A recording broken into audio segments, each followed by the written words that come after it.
from the global resources of Veterans Media Services.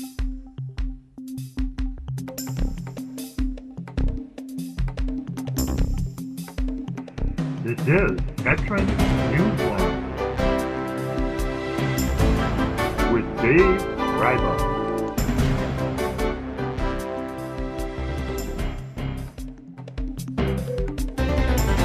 Good evening, and welcome to this edition of Veterans Newsline.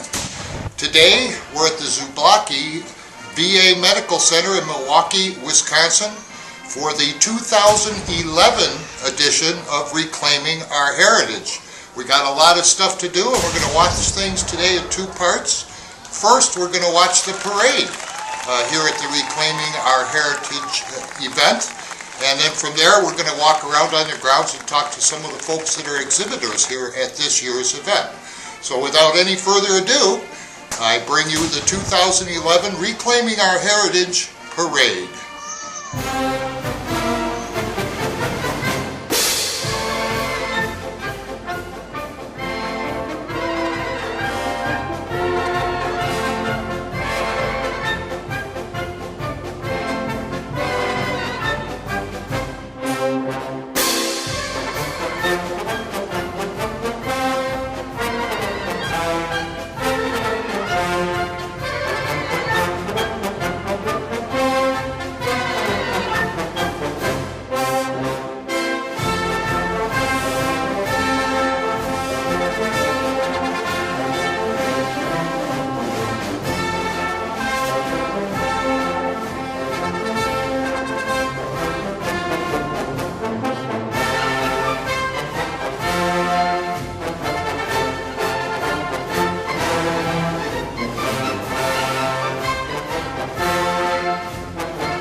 Boy, was that a great parade, but there's more in store here, folks, so don't go away right now.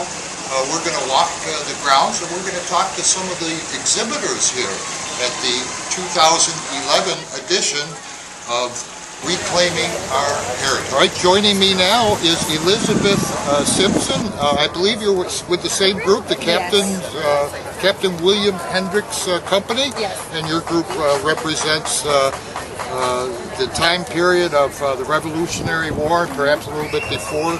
And I understand, Elizabeth, you're a doctoress. Tell us a little bit about what a doctoress is and what a doctoress would have done. I portray an 18th century lay medical practitioner. So there was no legal regulation of medicine during the 18th century. So most middle class and lower people, actually the medical practitioners, never had formal training. Some of them had some short-term apprenticeships, others simply did not. I portray one of these lay medical practitioners, a woman or mid-20s who practices medicine but was never formally trained at a college or university. Did they actually have colleges and universities to train medical Not people? In North America. At this point, there are two reputable colleges that are English. One is in Edinburgh and the other one is in London. There are a few other universities scattered throughout the major cities in Europe, but most of the physicians and surgeons that one would see in the 18th century colonies came from either London or Edinburgh. And I see behind us we have a bunch of different herbs and bottles of stuff there, Yes. I guess some medicines at a time. So why don't we have a look and let Elizabeth show us some of this stuff and get a little bit of background on what this stuff Elizabeth, tell us a little bit about some of this stuff. I see you have a whole table load of different herbs and Yes! There was a wide variety of medical ingredients. A governing theory of the medical pharmacopoeia at this time is called the Doctrine of Signatures. The thought was that God, as part of his infinite wisdom, made various plants or pieces of animals be linked somehow to various human ailments. And so a skilled medical practitioner could look at an ingredient and then be able to determine what it was supposed to treat. And so in reality, it meant that practically any plant, animal, or mineral in some form could be used in medicine, and many of them were in fact, even if they were what we would consider in the 21st century quite dangerous.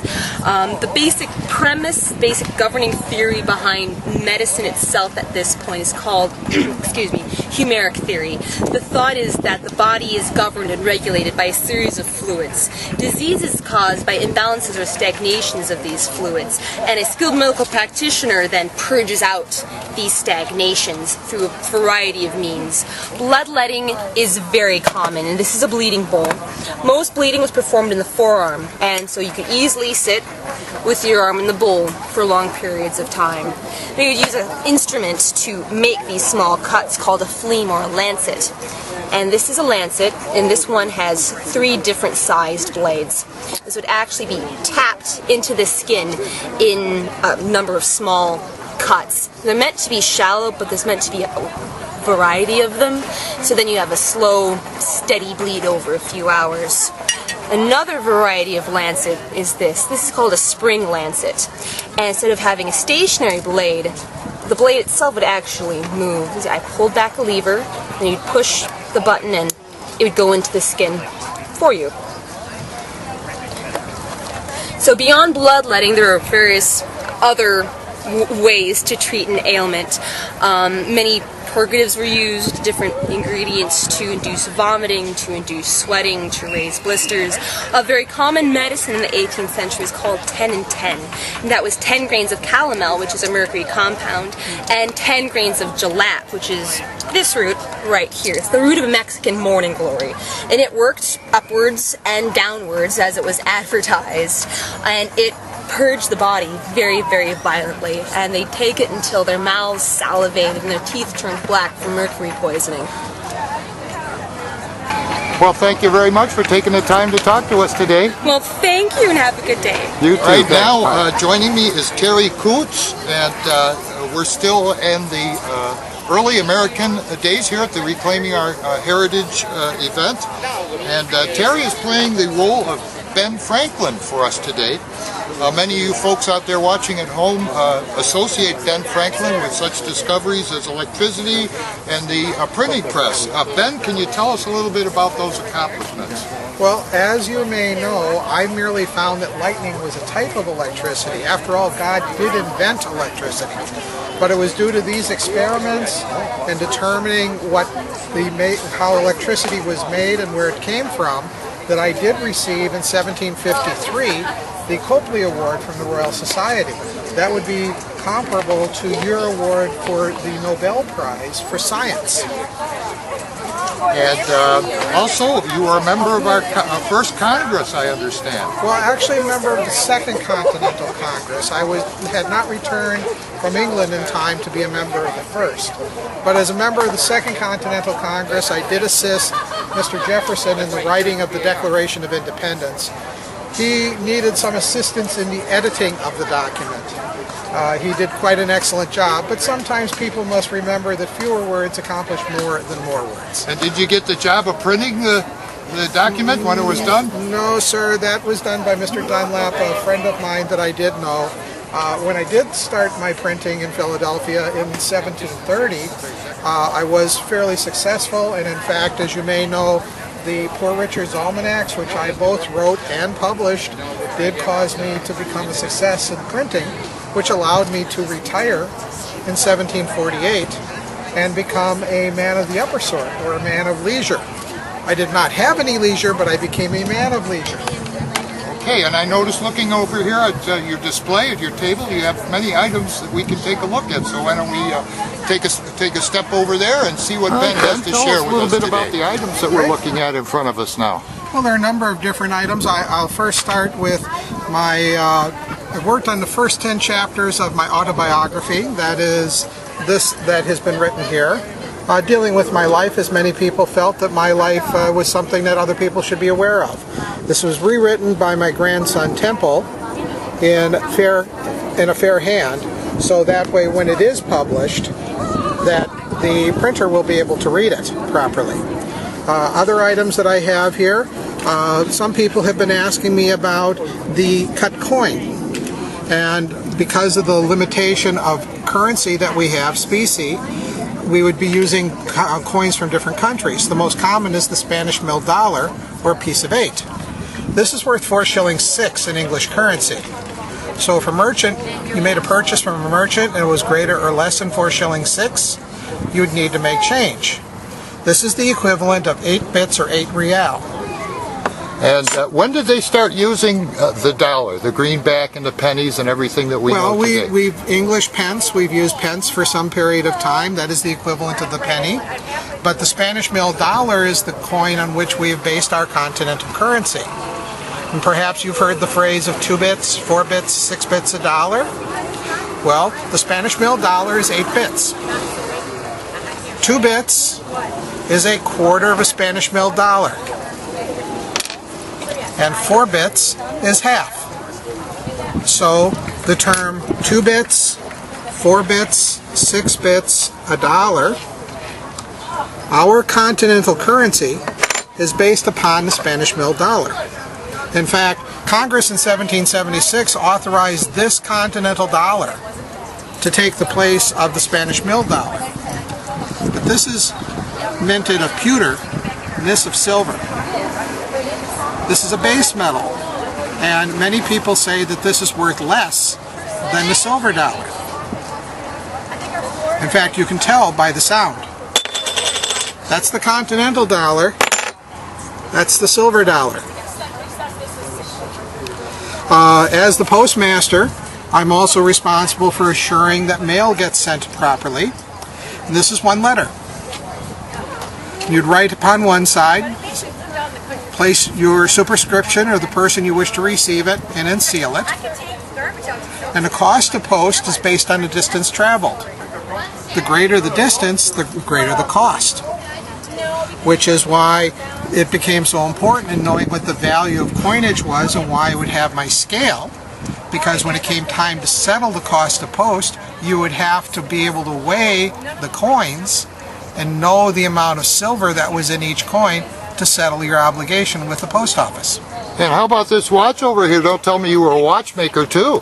No, sir, I am not. This is my watch that I had obtained when I was, the last watch I obtained when I was in England. And it just serves me quite well. It holds its time quite effectively. And as you know, on the watch fob, I do have my Freemasonic symbol, as I am a Freemason. And for a brother Mason, they would recognize this and we would greet each other accordingly. All right, well thank you, Ben, for taking a little time to chat with us today and show us some of your wares. My pleasure, sir. I don't see them. Oh yeah, I see. All right. All right, now joining me again from the early colonial days and the Revolutionary War is Jeff Sager, and he's with the Brigade of Guards, is that correct? Yes, it is. And tell us, Jeff, about the character that you're portraying and what they would have been all involved in.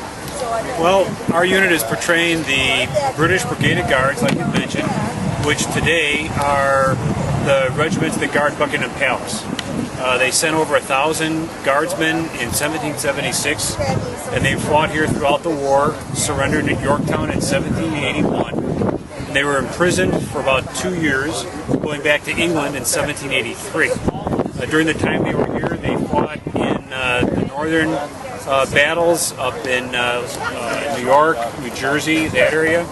Then, towards the latter part of the war, they went down south and were with Cornwallis through the South Carolina, North Carolina, Virginia campaign, surrendering finally at Yorktown.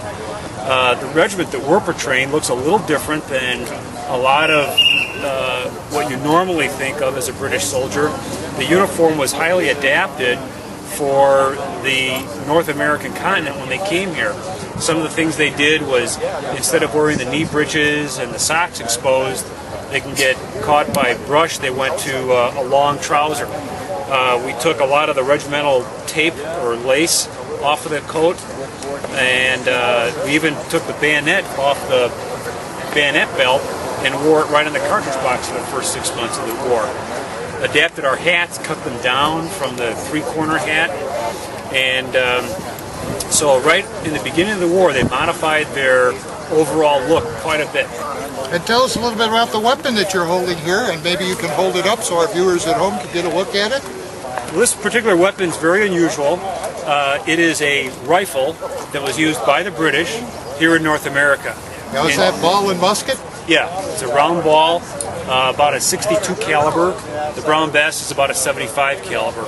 So in between shots, how long do you think it would take them to reload and get ready for another shot? With a Brown Bess, you could load and fire about 3 times, 4 times a minute.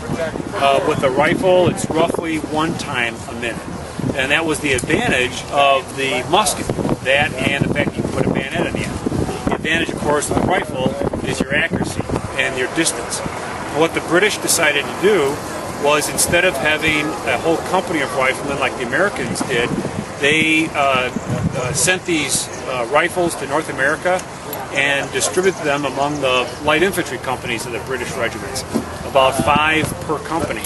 The British light infantry were their employment of the tactics was more like skirmishers or Indian fighting. That's how the lights were used. In every regiment, the British Army had a company of light infantrymen. So now you have a company, roughly full strength, about 40 to 60 guys. 3 or 4 or 5 are armed with rifles. So that's how they incorporated experimenting using the rifle in the Army. All right, thank you very much, sir, for taking the time to talk with us today. Thank you very much. Well, we had a look at the Revolutionary War, colonial manner, and now we're at the Civil War. And joining us from the Civil War section of the Reclaiming Our Heritage event is Ken Monroe. He is with the 10th Wisconsin Light Artillery. Ken, can you tell us a little bit about this piece of equipment that we're standing in front of today? Yes, we're standing in front of a 1861-1865. It's a 6-pound cannon used during the Civil War. It was used both with the North and the South. During the first part of the war, it was used with the North, and then because of the lack of firepower, it was discarded in the Eastern Division, or the Eastern Campaign. During the Western campaign, it was used throughout the war. The Confederates used this piece throughout the war. Due to the lack of power, the North disregarded it and went to the 12-pound Napoleons. And tell us, Ken, what kind of range would these weapons have? This weapon here would be, the range would probably be up to 1,200 yards, but the range for shooting was normally 800 to 900 yards. They had 3 different types of shells that I shot. Solid shot was good up to, like I'd say, around 1,200 yards. They had exploding shells that they used around 600 yards, and then they had the canister that was used at 300 yards or less. Wait, how long did it take them in between shots to get this thing ready to fire up again? A good crew could fire at least 3 shots a minute. 3 shots a minute, holy cow. And what was aiming this thing like? Aiming was rough because every time they shot, especially a solid shot or a canister shot, this gun would move back as much as 8 to 10 feet. So each time it was shot, they would have to roll the gun back up to position, they would have to re-aim it, and then refire it. All right, and Ken's going to take us on a tour of this weapon. So let's have a look and see what this weapon is all about. The gunner just yelled load. What number 2 man is doing, he's going down into the bore to fish out if there's anything left from the last time the gun was fired. Number 1 now, he's sponging, so if there's any burning embers down there, he's going to smother them out. Meanwhile, number 3 is standing back with a thumb stalk over the hole so that if there's any embers down there, they are smothered out, there's no fire, no flames. Now they yelled for a load, so number 5 brought a load up to the gun. Number 2 put the load in, number 1 is now ramming the load home. Now the load is ran home. Round home, Corporal. Now the corporal is going to yell, pick and prime, and get to the ready. Number 3, he picks the bag, the powder bag. Number 4, he puts the primer in, and he hooks a lanyard to the primer. We are not pulling this, by the way. And he steps back.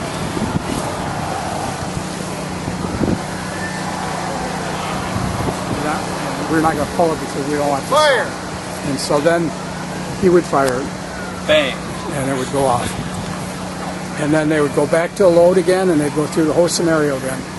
Holy cow, that sounds like a lot of work. It's a lot of work, but like I said, during the Civil War, they could do it at least 3 loads a minute. But that also is why a lot of men lost their arms and their hands because they preloaded it, and there was something hot in the gun, and the gun would pre-fire.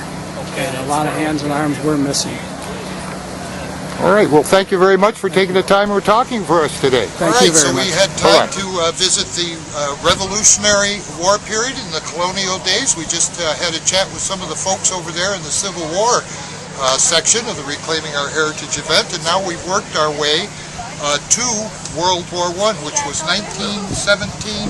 1914, 1918, but where we are is 1917. And with me is Ray Prius, and he's with the Company E, 2nd Infantry of Wisconsin. Is that correct, Ray? Wisconsin National Guard. And tell me, you would be a mess sergeant during that period of time, and tell me what your duties and responsibilities would have been. As a mess sergeant, my responsibilities and duties would be to supervise the cooks to make sure meals are prepared properly, sanitized, so there's no problems with the food, poisoning, something like that. There would have been 1 mess sergeant, 2 to 3 cooks to feed 150 men. Wow, 150 men, that's a pretty big batch of crew there. And what kind of items would they be dining on? Oh, for the Wisconsin National Guard, we had access to go into town, and since we're in Wisconsin, if they wanted something special, they would just go downtown to the butcher shop and say, hey, I want a half a rib or whatever they wanted, you know. They could have had up the steak, the lobster, anything they get their hands on.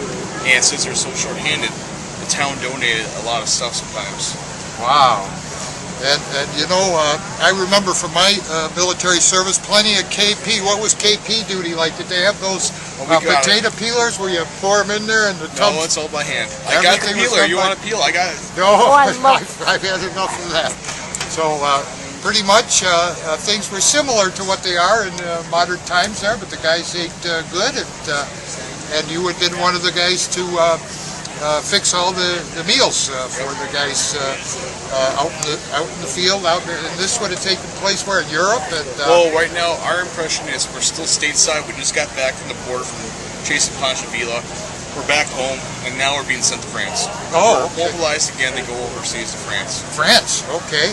And of course, now how do the supplies come in? Do the foods go? Do you take your own food with it? The wagon train would come in, or yeah? A lot of the time, since we're National Guard and trying to roster and recruit members, we're set up in our own little towns. And if we wanted something, we'd have our backup supply. But like I said, we go down to the grocery store, order whatever we wanted, and just have delivered. Wow. Or to the butcher shop, just hey, I want this, and it's done. That's pretty neat. Well, thanks again, Ray, for taking the time to talk with us today. All right, also in the World War II, World War I, we're still in the, I'm rushing things here today, folks.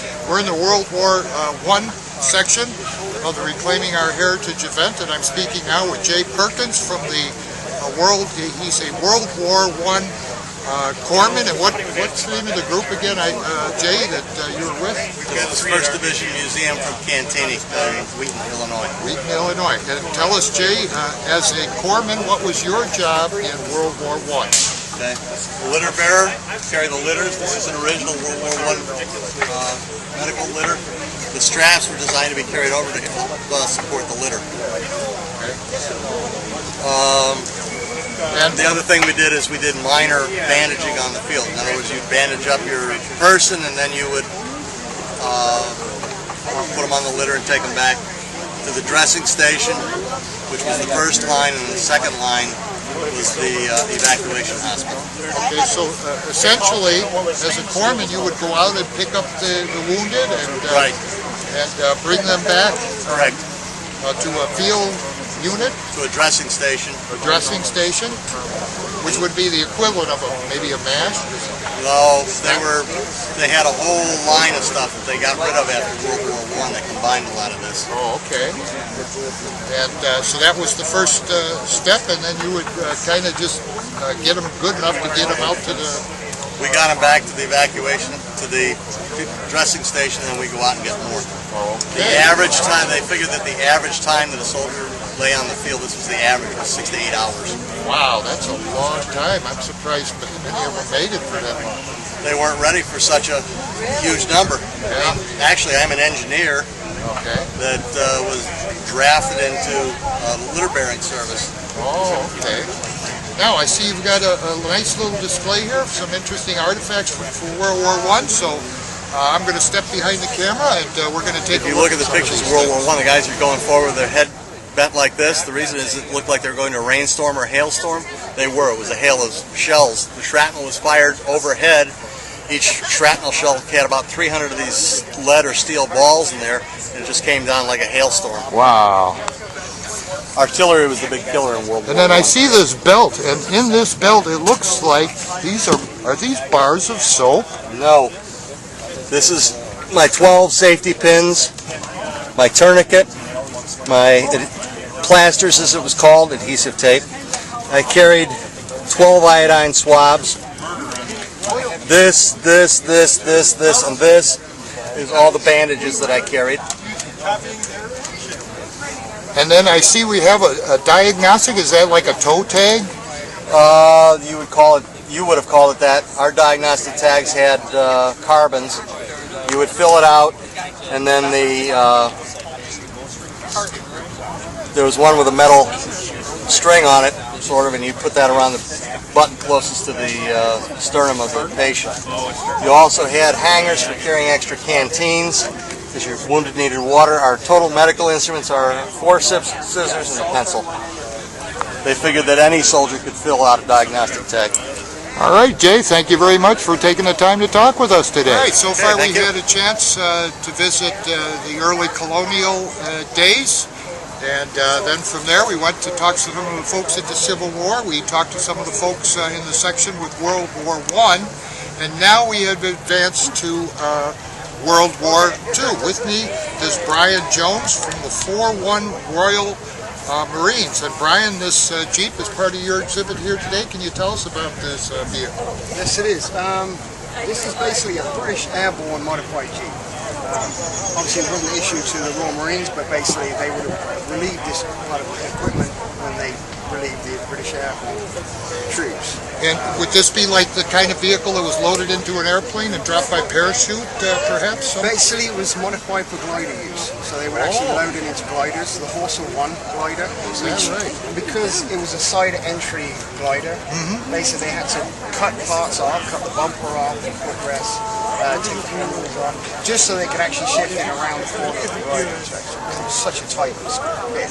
Well, it sounds to me, Brian, that there's a lot of interesting feature in here. I'm going to take a pause and step behind the camera, and I'm going to follow you around and let you point out some of the stuff that I think the folks at home will be interested in seeing. Okay, Brian, we're going to look at this vehicle. Let's start from the front to rear, and we'll take a look at some of the stuff. What is this interesting thing on the fender?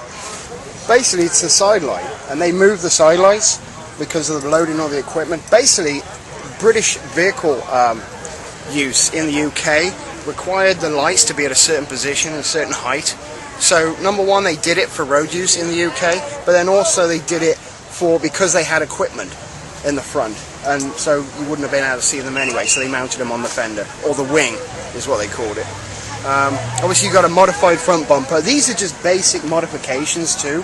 They went over and aboard with other modifications, if it was signals or reconnaissance, so they did a lot more to them than this. And this vehicle was actually made in the United States, right? Yeah. Do you know what manufacturer made this vehicle? Yeah, this is the 45 Willys. Okay. But it's a bit of a salad, because I put it together from different Jeeps, and they were just scrap Jeeps, and I built one good one out of the lot. So it's a 45 chassis. Basically, you've got a modified front bumper, which obviously is made to attach your Pioneer tools, your shovel, etc., because they actually couldn't fit the British shovel in the side like the American shovel, because the British shovel is shorter, so it actually wouldn't fit. Basically got the spare in the front, because mounting it on the back, it was too high to get through the wing. There was a wing spar in the glider, the Horsa 1, and it was too low to have the tyre mounted on the back. And then also the steering wheel was removable also. But once you got it through, under the wing spar, everything was put back, the steering wheel was put back, and then it just drive right out of the back. 4-cylinder, I imagine? 4-cylinder, owl head, yeah, they call it owl head. Okay. Flat head. Also the footrests are removed. Also a modification to help it into the Horsa glider. And then certainly this is 4-wheel drive, but most folks that have 4-wheel drive today do the automatic shift on the fly. Right. Let's look at those hubs a little bit. What they have to do to make engage these? They have probably basically these are post-war hubs. I mean, freewheeling hubs, which I put on for road use really. It's just so it frees up the front axle. So it's a little easier on the running gear itself. Okay. And then engage them when you're 4-wheel drive off-road. Okay. Yeah. Basically, obviously there's camouflage on this, as opposed to most American Jeeps that don't have camouflage, but the British love their camo. They love the camo vehicles up, and this is an earlier pattern of brown camouflage, wavy they call it. Okay, and then I see are these like tie downs for now this this is for the top. Yeah. This vehicle actually used to fly. Right. In gliders. Oh, in gliders, yeah. Yes. And tell us a little bit, is there any special equipment on this because they flew in gliders that you might not see on a standard Jeep? Well, basically like I went through, the modifications I went through before. Okay. I mean, the steering wheel, the bumper, the footrest. Okay. I've yet to put a pannier rack. I was going to put a pannier rack on the back, which is a folding rack that comes down, so they could pick up pannier baskets that were dropped, airborne dropped. Oh, okay. So that's something I got to do next. This is a British trailer hookup, which is completely different to the American one. Okay. And they also had the British painted their differential covers white, and under there's an actual spotlight, so that they didn't need to have their running lights on in a blackout situation. So basically, what you did, the vehicle behind just followed the vehicle in front and followed this white pumpkin. Wow. You know, So that's what they did, and they did that on British did that on their trucks as well, the lorries. They did it on all kinds of vehicles, even trailers. Well, the trailers didn't have a differential, so they just put a white triangle on the back. Wow, that is very, very interesting. Yeah. Well, thank you very much for taking the time to talk with us today. Of course, Now, we're in today's modern military, and I'm talking today with Marvin Schultz. Marvin is with the 548th Medical Detachment. Marvin, can you tell us a little bit about how today's military differs from the past wars like Vietnam and World War I and II and so on? Today's military, with the equipment, the supplies we have now, and the training our medics and soldiers get, we have the capability of treating the soldier at the point of wound where they actually are injured, and giving them a high probability of survival. As before, patients had to be medevaced out to get that care. We can now, soldier receives an injury, we've got those frontline medics right there. They've got their aid bags, they've got their walk kits with the litters and everything else that they need in there. The fluids, they can be pushing the fluids, they can clot wounds up, they can do everything right there to save that patient's life and then get them medevaced back for further care. So the level of care we can provide at the front line now is immensely greater. So the training has improved, oh, absolutely. And the equipment has improved. And tell me, when one comes out of the service with this kind of training, can they be like a nurse right away, or? Right. Well, we have soldiers. We have two different levels of soldiers. We have 68 Whiskey, which is the basic medic, and they are EMT qualified. So much of our soldiers, they use their EMT skills in the civilian world. They're EMT certified by the Army, and they can use that certification in their civilian careers. We also have 68 Whiskey Mike 6s, which are enlisted LPNs, licensed practical nurses, that are trained and licensed by the Army and can use that training in the civilian world also. Boy, that's really good. So you could serve, what, a 4-year hitch or an 8-year hitch, come out of the service, and save a lot of money going to college and have a career when you come out of the military right away, pretty much. Absolutely. Okay, and now I'm looking at a rather large vehicle, so I'm gonna step behind the camera, and Marvin is going to take us walk around this vehicle. We're going to take a look at this vehicle that they have on display here today at the Reclaiming Our Heritage. Okay, Marvin, we're standing in front of what type of vehicle is this, Marvin? This is an LMTV, light medium tactical vehicle. It is the Army's new fleet to replace the old deuce and a half and 5-ton vehicles. It has a lot of the basic, designs as the 5-ton and the deuce and a half did. Maximum cargo space, diesel power plant. This, however, is air conditioned, air ride seats, a little more comfortable than the older vehicles. Has the self-inflation systems on the tires, so they'll inflate or deflate depending on what terrain you need to operate in. Are they bulletproof? They are not bulletproof, no. And this vehicle itself is not up armored. This is the basic model. They do take these and armor them for use in Iraq and Afghanistan. Yeah, it's just the basic model. It's the deuce and a half on steroids. And what would be the mission of this vehicle as it pertains to the unit? The primary mission of this vehicle for us is to move our equipment, our medical equipment, from site to site, or once we're at a site, you can move up to 20 soldiers in the back of this with the troop seats from area to area. Okay. And of course, a vehicle like this, boy, I bet you this will last a lifetime. It looks pretty heavy duty. It is. They are pretty heavy duty. The deuce and a halves that these replace and the 5-tons, they had a pretty good lifetime on them too, but these are much more heavy duty than that.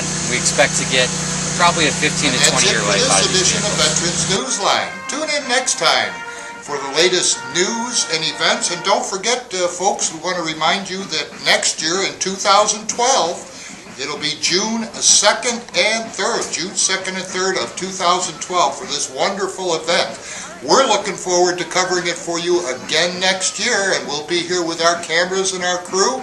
We hope you'll join us.